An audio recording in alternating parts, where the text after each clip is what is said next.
धूळ प्रदूषणाचा वाईट परिणाम आपल्या चेहऱ्यावर होतो. मात्र आपण सर्वजण चेहरा तुकतुकीत ठेवण्यासाठी, उजळ राहण्यासाठी वेगवेगळ्या फेस मास्क, फेस पॅक इत्यादींचा वापर करतो. परंतु आपल्या नाकाकडे मात्र आपण तेवढं लक्ष देत नाही. त्यामुळे धूळ, घाण आपल्या नाकाच्या त्वचेवरील छिद्रांमध्ये जमा होते. परिणामी आपले नाक रखरखीत होते. त्यावर काळ्या रंगाचे बारीक बारीक ठिपके पाहायला मिळतात.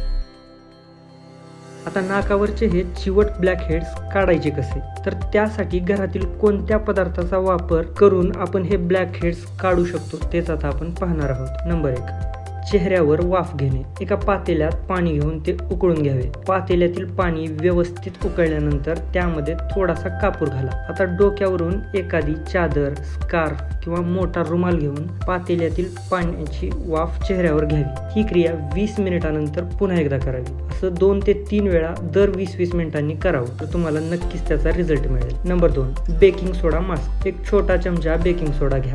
त्यामध्ये थोडेसे पाणी घालून घ्या. दोन्ही गोष्टी एकत्र करून त्याची एक पेस्ट तयार करा. ही पेस्ट 15 ते 20 मिनिटांसाठी नाकावर व्यवस्थित लावून ठेवा आणि त्यानंतर कोमट पाण्यानं चेहरा धुवून घ्यावा. नंबर 3, लिंबू, मध आणि साखरेचा मास्क. 1 चमचा लिंबाचा रस, 1 चमचा मध आणि 1 चमचा साखर एका बाउलमध्ये घ्या. सर्व पदार्थ नीट मिसळून घ्या. तयार झालेला मास्क किंवा मिश्रण नाकावर एक समान लावून ठेवा. 30 मिनिटानंतर कोमट पाण्याने चेहरा स्वच्छ करून ओटमील स्क्रब.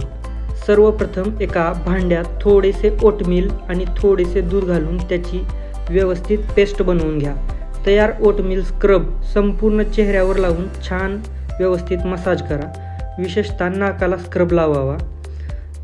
चेहऱ्यावर लावलेला ओटमील स्क्रब थोड्या वेळाने पाण्याने धुवून टाका अथवा तुम्हाला लगेच धुवून टाकला तरी चालेल, पण किमान 5 मिनिट तरी त्याला असू द्या. तर मित्रांनो, हे काही टिप्स वापरून आपण ब्लॅक हेड्सला घालवू शकतो.